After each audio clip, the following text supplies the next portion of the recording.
History remembers kings and conquerors, yet few names echo through the centuries like Mary of Nazareth, the quiet woman whose life intersected with eternity. Hers was not the story of power, but of surrender, not of wealth, but of waiting. When she first heard the angel's words, she was a village girl, barely more than a child, standing at the edge of a destiny that would shatter logic. To understand her is to understand the thin line between faith and fear, the trembling courage of saying yes to something no one could comprehend. From that moment, history began watching her silently. Mary's world was small: stone houses, olive trees, whispered prayers at dawn. Yet into that simplicity came a message so vast it made the universe feel intimate. You will bear a son. The sentence carried galaxies within it. Historians can debate what she felt: astonishment, confusion, maybe dread. But what matters is that she believed, not because she understood, but because she trusted. Her belief was not blind, it was defiant, a quiet rebellion against fear. That single act of consent rewrote human history, but it also sealed her own heart for a lifetime of wonder and pain. From that day on, Mary lived under the weight of a mystery no mother before or after would bear. She nursed the child who would one day be called the Son of God, but to her, he was simply Jesus, her boy who laughed, cried, and reached for her hand. The ordinary moments of motherhood became sacred terrain. Every glance carried prophecy, every lullaby echoed eternity. And yet, behind the tenderness lingered a question too heavy to voice. What does it mean to raise a child destined to save the world? The years passed quietly, but silence can hold storms. When Jesus began to speak in ways that startled even the scholars, Mary felt both awe and unease. Crowds followed him, miracles surrounded him, and rumors whispered through Jerusalem that the carpenter's son might be the long awaited Messiah. Pride should have filled her heart, but fear grew instead. She remembered the old man Simeon's words from the temple: "A sword will pierce your soul." It was not a metaphor anymore. Every step he took toward his mission felt like another inch of that unseen blade twisting inside her. Historians rarely mention what it means for a mother to watch her child become a controversy. Mary stood in the background of debates, hearing strangers argue about her son's divinity, while she clutched memories of him chasing sunlight through the fields. The same lips that once whispered, "Mama," now spoke parables that divided nations. She wanted to protect him, yet destiny demanded distance. The paradox was unbearable. To love him meant to let him go, to watch as he walked into danger with a peace she could not understand. There were nights when Mary lay awake, the oil lamp burning low, wondering if she had misunderstood everything. She had believed in angels, but angels no longer visited. She had believed in promises, but promises seemed cruel when men plotted against her son. Faith, for her, was no longer the ecstasy of divine encounter. It was survival, the slow breathing through pain, the decision to stay when everything in her screamed to run. That is the kind of faith historians rarely record, but every human understands. Then came the whispers: arrest, betrayal, trial. The noise of the city swelled like thunder. Mary moved through the streets unseen, her heart beating faster with each rumor.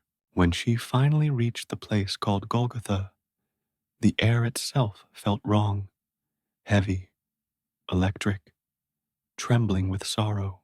There he was, her child, carrying the cross. Every lash that struck him tore through her own soul. This was not a scene from prophecy now. It was raw, human agony. The world had reduced the Son of God to a condemned man, and Mary could do nothing but watch. The nails came next, the sound of iron against flesh, a noise that history still cannot silence. Many turned away. She did not. Her eyes stayed fixed on him, as if her gaze alone could hold him upright. She remembered his first cry when he entered the world, and now she heard his last. Yet beneath the grief was something stronger than despair. Recognition. She realized this was not only his suffering, it was hers. It was humanity's. Every mother who ever lost a child would find her reflection in that moment. When he spoke from the cross, "Woman, behold your son," it was more than comfort. It was commissioning. He was handing her the future, giving her the strength to endure the unbearable. In that sentence, he transformed her pain into purpose. Historians can chronicle empires, but they cannot measure that kind of love, the love that remains when reason collapses. As the sky darkened and thunder echoed across Jerusalem, Mary stood motionless, the world blurring around her. Faith was no longer an idea, it was the refusal to fall apart. When the earth trembled and the final breath left his body, a strange stillness followed, as if creation itself mourned. Mary's tears fell silently, each drop a testimony that belief does not erase grief. She did not scream. She did not curse heaven. She simply stayed. That decision, to remain beneath the cross when hope seemed dead, is why her story outlives centuries. For in that stillness, she carried something no historian can record, but every believer feels: the seed of resurrection. What she lost in that hour would soon defy death itself, though she did not yet know it. The hours after his death felt unreal, as if time itself had fractured. The crowds that had mocked him were gone. The noise of the crucifixion faded into hollow silence. Mary remained still, her garments soaked with dust and tears, her body trembling from exhaustion. For years, she had carried the weight of a divine promise, but now she carried a nothing but absence. Those who stood with her whispered words of comfort that dissolved into the wind. There is no language for a mother's grief, only silence and the echo of a name that once filled her life with light. When they took his body down from the cross, she reached out as though touching him might stop time. The coldness of his skin struck her harder than any sword. This was the same skin she had once wrapped in swaddling clothes. Now it was torn, pale, unrecognizable. The prophecy of salvation felt cruelly distant. For all the talk of eternity, death felt final in that moment. Yet, even through her despair, she noticed the strange calm on his face, as though he had known this end all along. It was a mystery she could not solve, only hold. They laid him in a borrowed tomb, sealing the entrance with a heavy stone. The echo of the stone rolling shut would haunt her for days. It sounded like the closing of heaven itself. Mary lingered longer than the others, her fingers brushing the rock, as if she could still feel his pulse through it. Everything she had believed seemed to crumble before her eyes. But belief, as she would learn, is not built on seeing. It is built on surviving what you cannot understand. That night, the stars above Jerusalem looked dim, as though they too were in mourning. In the days that followed, grief became her shadow. People came to her with questions, seeking meaning, but Mary had none to give. Even the disciples seemed lost, scattered like leaves after a storm. The same men who had sworn loyalty now hid in fear. Mary, however, did not hide. She stayed close to the last place she saw him, holding on to fragments of memory. She remembered his words, his eyes, the strange certainty in his voice when he spoke of rising again. It sounded impossible, but so had everything about him from the beginning. Each dawn, she would walk to the edge of the city and watch the sun rise, wondering if hope could be reborn like light from darkness. The Roman soldiers patrolled with cold indifference. To them, another rebel had died. To Mary, the world had ended. Yet her endurance became a quiet protest against despair. She would not let his story end with blood and dust. Deep inside her, a flicker remained, a fragile thread of faith, not in miracles, but in meaning.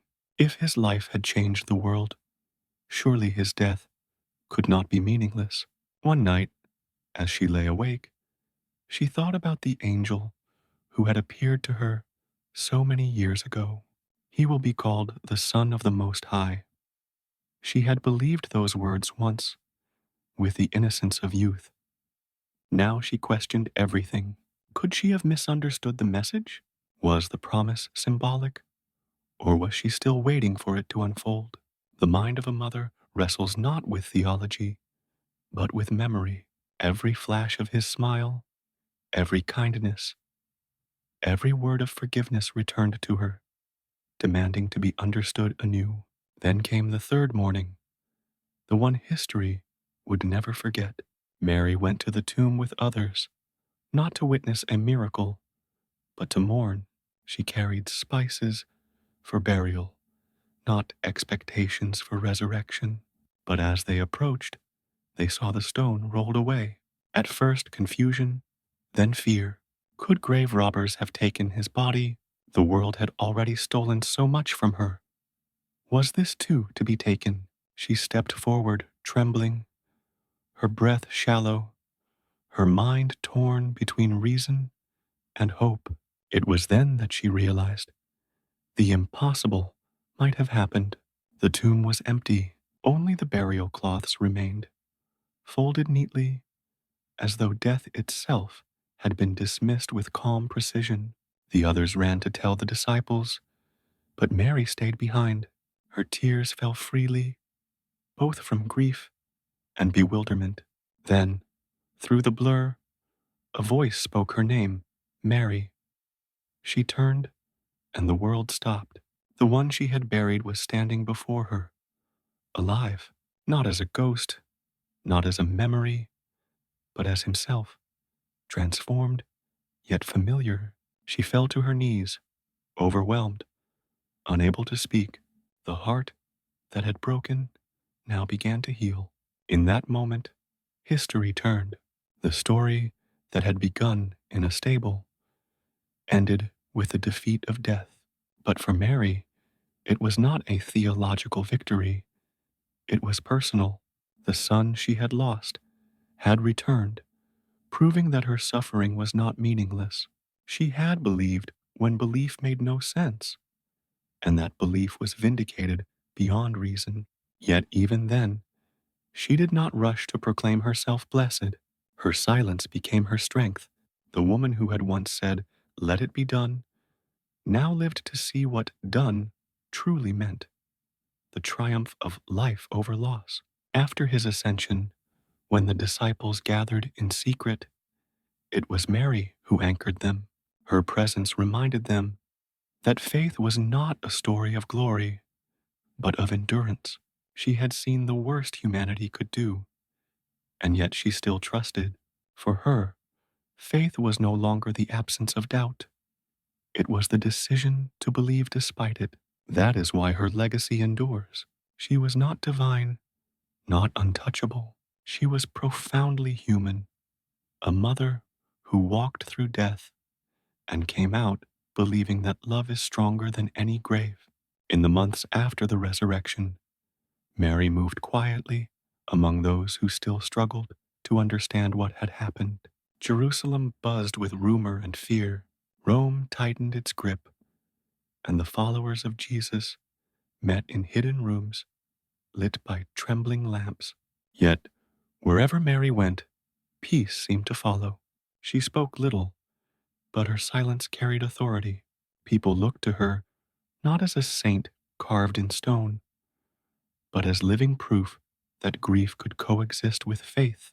When she closed her eyes, she still saw the hill of the cross, but she also saw the empty tomb, side by side, like two halves of one divine mystery. Many came to her seeking answers, asking how she could still believe after watching such horror. Mary rarely gave explanations. She gave stories. She told them about the carpenter's shop, about the laughter that once filled their small home, about the boy who asked deep questions before he could even read. Her voice trembled sometimes, but it never broke. She wanted them to know that belief was not born on the Mount of Glory. It was hammered together in Nazareth, in obscurity, in years of ordinary love. To understand the Son, she said, they must first understand the life that shaped him. As the early church began to grow, persecution followed.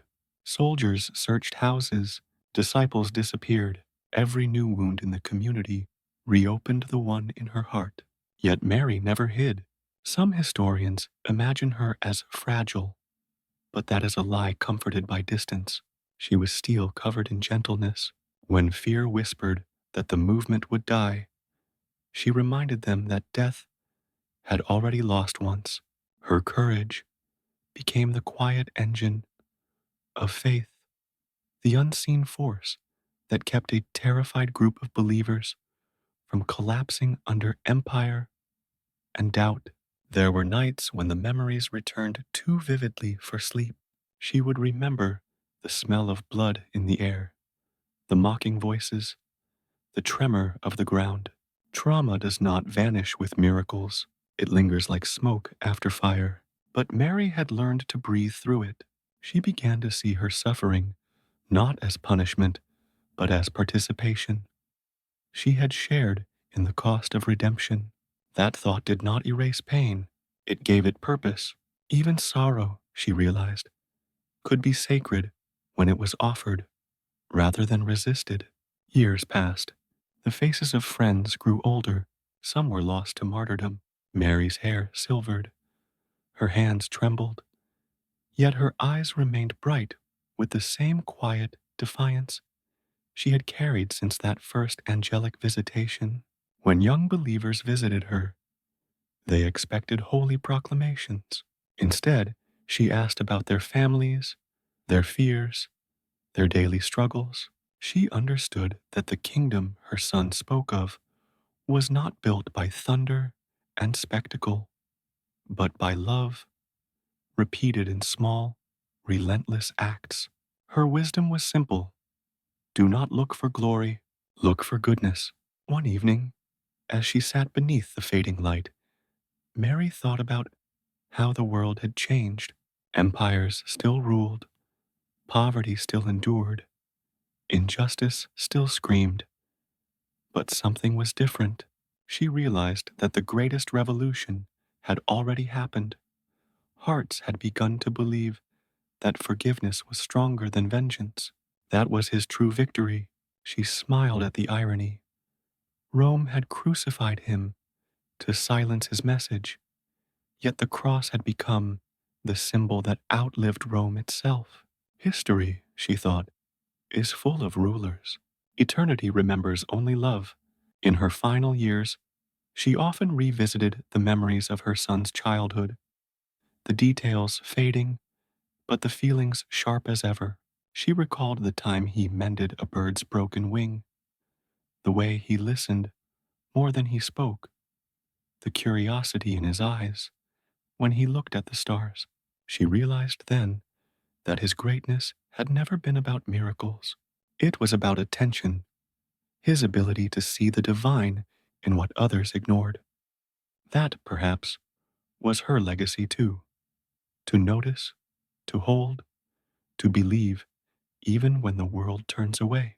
As her strength waned, Mary found herself surrounded by the very people who once feared the cross. They read her words, sought her counsel, and drew courage from her composure. She reminded them that the story was not finished. Every generation would have its own Golgotha, its own empty tomb. Faith, she said, is not inherited like wealth. It is chosen again and again in the face of despair. She could not offer them certainty, only testimony, and testimony, spoken through tears, has always been stronger than doctrine shouted without them. When her final day arrived, it came quietly, like everything else in her life. Those who were with her said she looked peaceful, as if listening to a familiar voice calling her home. In that moment, the circle closed. The woman who had once carried God in her womb was now carried into his presence. No thunder, no spectacle, just the calm of completion. Her story began with surrender and ended with fulfillment. Two sides of the same miracle. The world she left behind would argue about theology for centuries. But her truth was simpler. She had loved and she had believed. Centuries later, her name still rises on the lips of millions. Mary, the mother who stood beneath the cross and still believed. Artists will paint her, scholars will debate her, but none will capture the full measure of her heart. She remains the bridge between heaven and humanity, proof that the divine often hides in ordinary lives. Her life teaches that faith is not certainty, but endurance, not escape from pain, but transformation through it. And as long as people suffer, hope, and search for meaning, her story will whisper through history. Even when everything breaks, believe anyway.